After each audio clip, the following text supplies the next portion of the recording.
Some people blame in themselves a lot and start to try and understand why this has happened, and maybe going back and thinking about, I wasn't here, maybe there was abuse in the family, maybe they were refugees.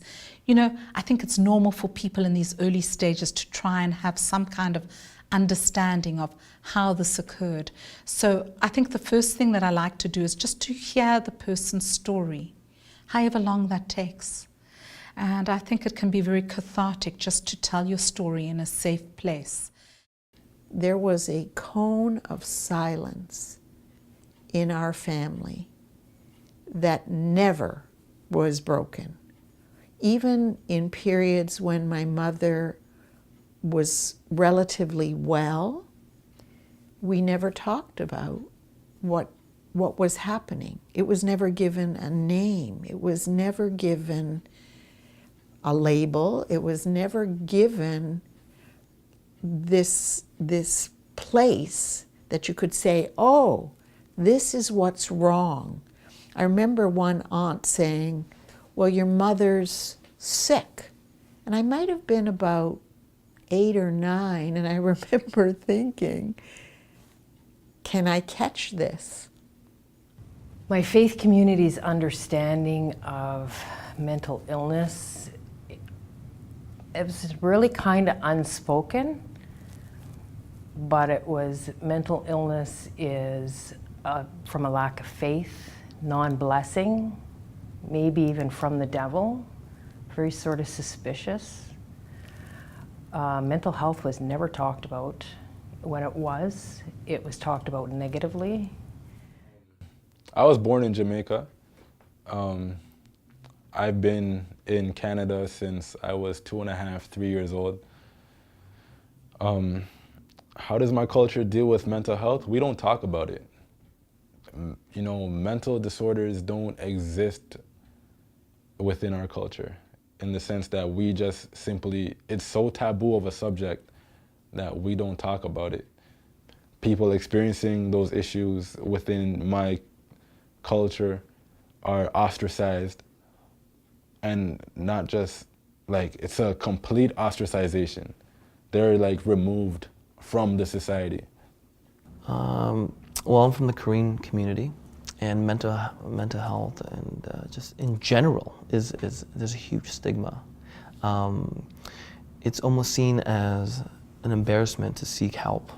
That discourages a lot of people within the Korean community in seeking help and support. I think that is the hugest obstacle for us. A lack of awareness, you know, a lack of understanding that, you know what, we're a very proud people, and it's seen as a sign of weakness, and we seem to shun weakness at all costs. In my family, the effects of that, the cultural aspects of it was, you know, let's hide it, it's a secret. Various cultures treat mental health or understand mental health in a different way. Some cultures believe that it's a family issue, therefore you do not get support outside the family, you deal with it within the family, so it's kind of like don't speak, don't tell. In some cultures it's a taboo, thinking that there's something wrong with your family. It's just not the individual, but it's the whole family system, so people try to keep it to themselves.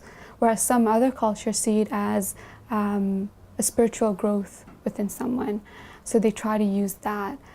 So as you can see, there are various ways in which cultures approach mental health. Some can be positive, some may be questionable. However, it's important to recognize those differences and work with them. As soon as my family were, I guess, open and talked to other families, like, hey, you know what? You know, we've gone through this experience. It was like a domino effect. In my own life, my friends started saying that, you know what? I have an aunt with schizophrenia or bipolar, and then they start to tell me these stories, and it was just, I started to compile these stories of, you know, families in distress and with a lack of options, and I was like, they just needed that one person or that one family to say, hey, you know what? We've experienced those kinds of experiences. We've been in those similar situations, and then they're just waiting. It's like a game of double dutch where you're just kind of like, when do I step in? When do I step in? When do I step in? And they just want the permission. And once you have that permission, it's just like, it's like a sense of relief. They're like, I've been waiting for this conversation my whole life, you know? And it's like, I wish there was like a forum for us to talk about it. And I'm like, you know, if I could be that catalyst, and if my family can help other families deal with mental health issues, and I think that's great. My mother tells me stories of how she talks to her girlfriends, and they're like, wow, I've been keeping this a secret for years, that my son has anxiety. He has depression. You know, I've been trying to keep this under wraps for so long, and it's just taken a toll on me. And my mom actually told me an interesting story where she told a girlfriend, and they actually cried together.